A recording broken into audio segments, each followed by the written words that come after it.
Shalom Bapak Ibu terkasih, selamat pagi. Mari kita bersama-sama masuk doa pagi gereja mula-mula Pantai Indah Kapuk. Kita rindu pagi hari ini, biarlah pujian penyembahan kita berkenan di hadapan Tuhan. Mari kita berdoa, kita tundukkan kepala kita. Tuhan, terima kasih untuk pagi hari yang indah yang Kau berikan. Terima kasih untuk malam yang Kau berikan Tuhan. Terima kasih untuk kesehatan. Terima kasih untuk nafas yang Kau berikan. Pagi hari ini Tuhan, kami rindu untuk menyembah. Terima kasih Tuhan, terima kasih.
tak pernah Engkau lepaskan dari kasih Tuhan. Terima kasih Tuhan. dari Terima kasih. kasih-Mu. Yes, terima kasih Tuhan. Lewat lembah gelap, Kau temani aku. Roh-Mu bekerja bagi kami Tuhan. Roh-Mu Untuk kebaikan-kebaikan kami bekerja di setiap selalu permasalahan hidup kami Tuhan. Amin. untuk kebaikan-Mu.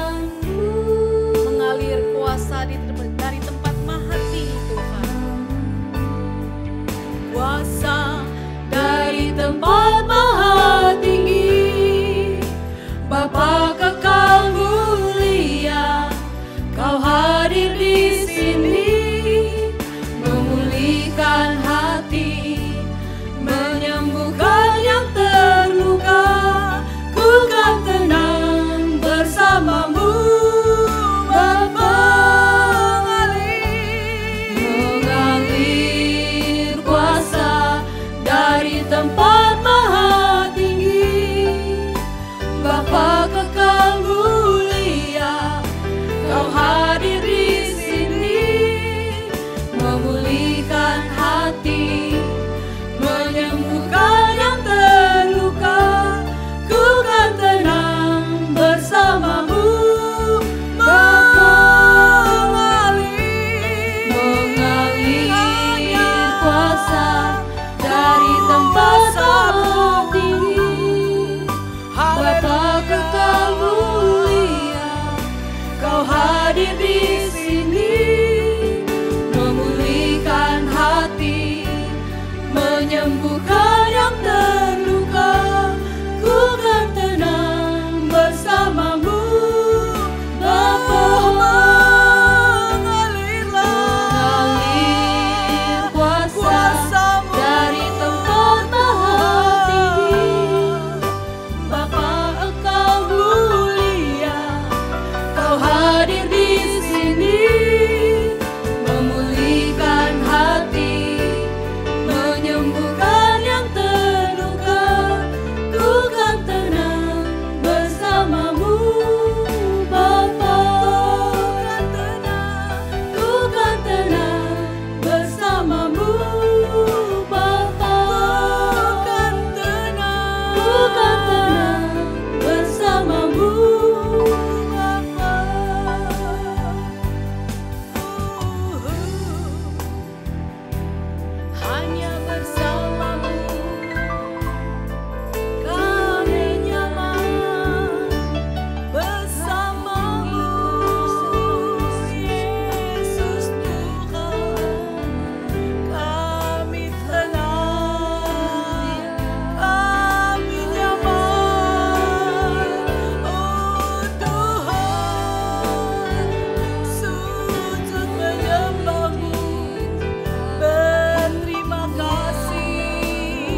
katakan permata hati.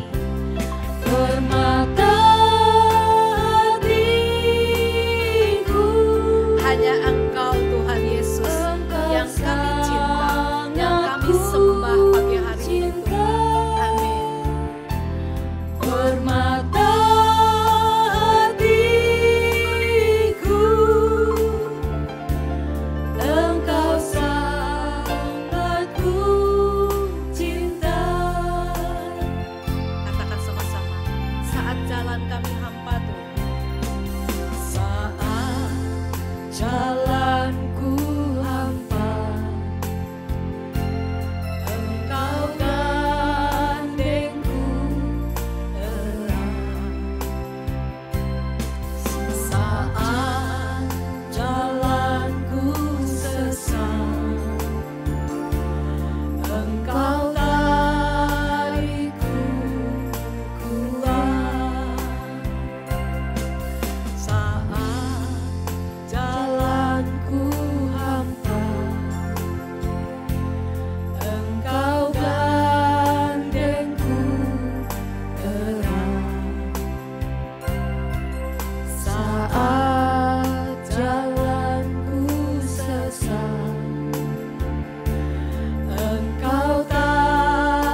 Selamat pagi saudara sekalian.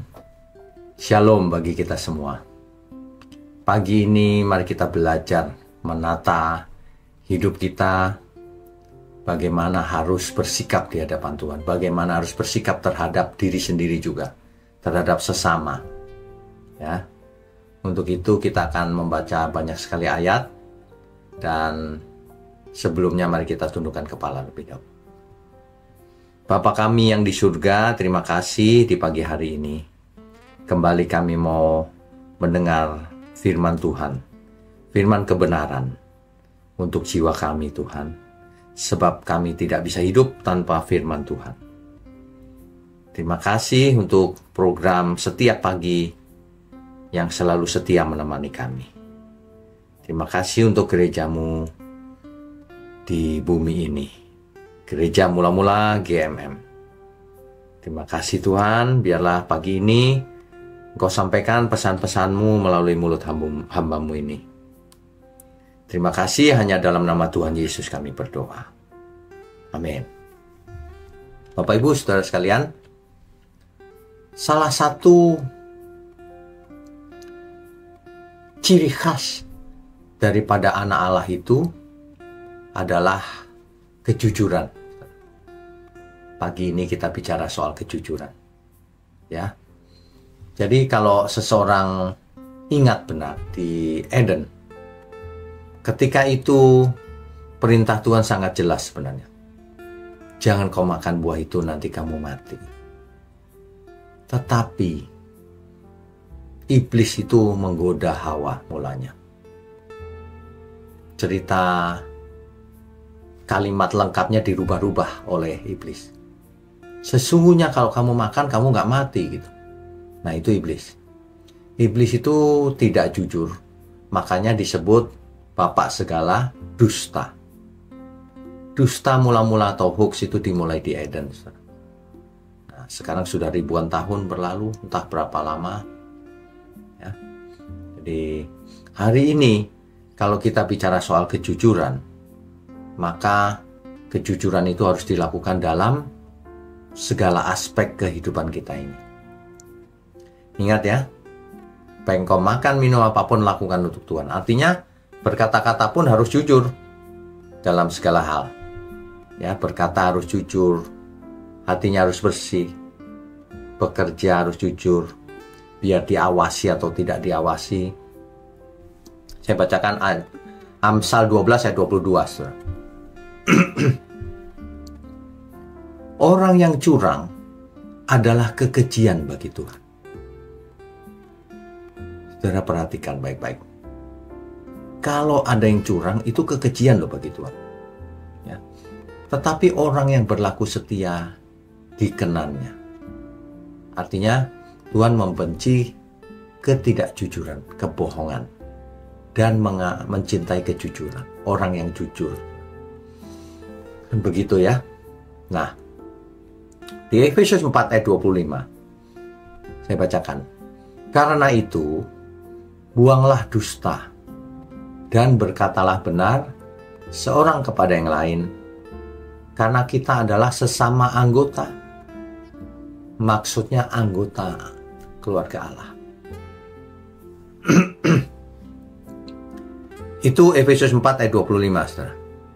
Kalau Mazmur 15 ayat 1-2, Tuhan, siapakah yang boleh menumpang dalam kemah-Mu? Siapa yang boleh masuk rumah Tuhan?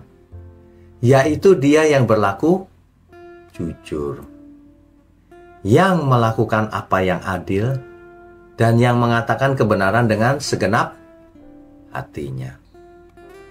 Jadi, hati yang jujur itu syarat utama untuk dekat kepada Tuhan. Jadi saudara yang selama ini tidak jujur, jangan berharap dekat Tuhan. Ya. Karena Tuhan tidak suka dengan orang yang tidak jujur. Kiranya pagi ini menegur setiap kita untuk berlaku jujur, bertobat lagi, ya. Saya bacakan lagi dari Kolose 3 ayat 9. Jangan lagi kamu saling mendustai, karena kamu telah menanggalkan manusia lama serta kelakuannya. Saya melihat banyak orang itu meskipun sudah lama bertobat, bahkan melayani, tapi masih suka dusta loh. Saya lagi berpikir, mungkin bukan sengaja dusta ya, tetapi kebiasaan bicara sesuatu yang tidak sesuai fakta, yang melebih-lebihkan, yang mengurangi, yang menuduh ke kiri ke kanan begini begitu. Itu sebenarnya tidak jujur loh. Tidak sesuai fakta soalnya. Ya. Sedangkan sesuai fakta saja kita tidak boleh menyalahkan ke kiri ke kanan siapapun. Kan firman Tuhan jelas, kita dilarang untuk menghakimi.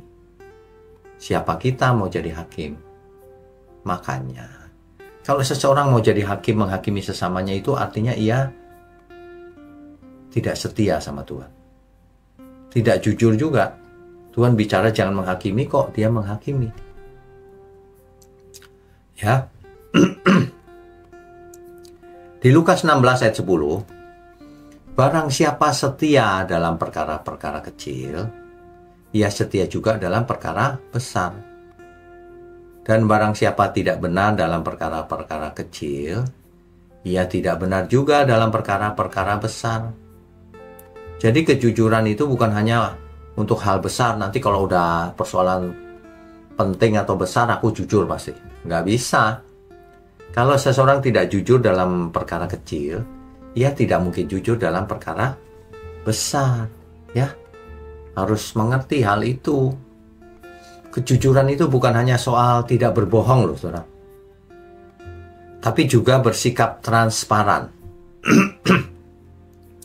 Bertanggung jawab. Orang yang tidak bertanggung jawab itu tidak jujur berarti. Diberi tanggung jawab tapi tidak melakukannya. Ya. Dan juga hidup tanpa kepura-puraan, tidak munafik. Apa yang dikatakannya itu yang dilakukannya. Apa yang dipikirkannya selaras dengan apa yang dia ucapkan, selaras dengan apa yang ada di hatinya, dan selaras dengan kelakuannya. Jujur juga ya. Jadi jujur jangan hanya di mulut tapi tidak dilakukan. Itu juga percuma. Kita harus jujur dalam segala hal, kapanpun, dimanapun, dalam segala hal. Dalam pekerjaan, dalam pelayanan, dalam hubungan, dalam berkeluarga. Semua harus jujur.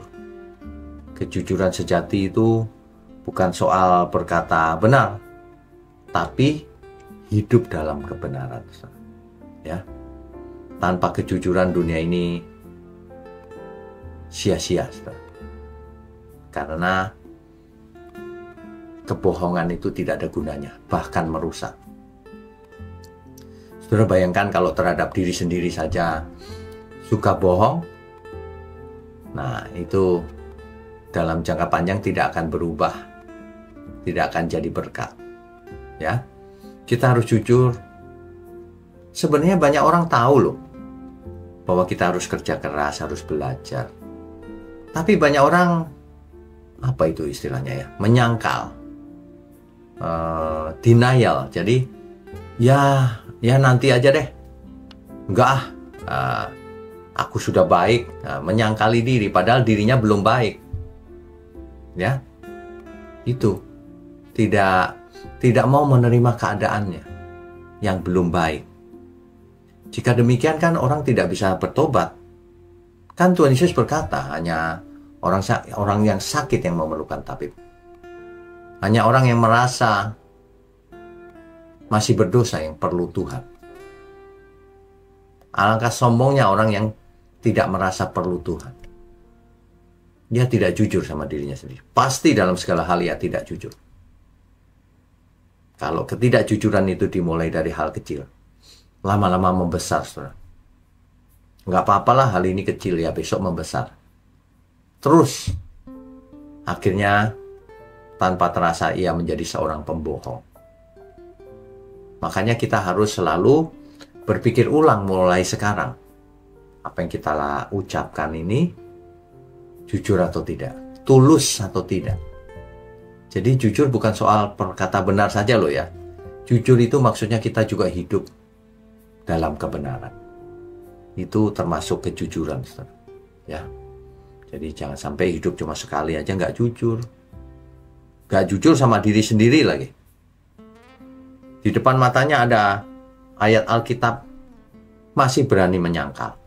Itu namanya tidak jujur. Anehnya tidak jujur sama diri sendiri. Nah, itu sangat aneh. Ya. Ingat, Tuhan benci ketidakjujuran. Tapi Tuhan berkenan kepada orang-orang yang jujur, tulus hatinya. Mari kita tundukkan kepala. Bapa kami yang di surga, terima kasih. Kami akan berusaha belajar terus Tuhan untuk jujur dalam segala hal. Kami mau jadi berkat, jadi terang bagi dunia ini seperti perintah-Mu. Terima kasih untuk segala firman yang sudah kami dengar. Dan kami akan terus mengikuti kebenaran yang akan disampaikan melalui channel ini Tuhan. Ajari kami untuk bersekutu dalam kejujuran ketulusan. Terima kasih, di dalam nama Tuhan Yesus Kristus kami berdoa dan mengucap syukur. Haleluya. Amin.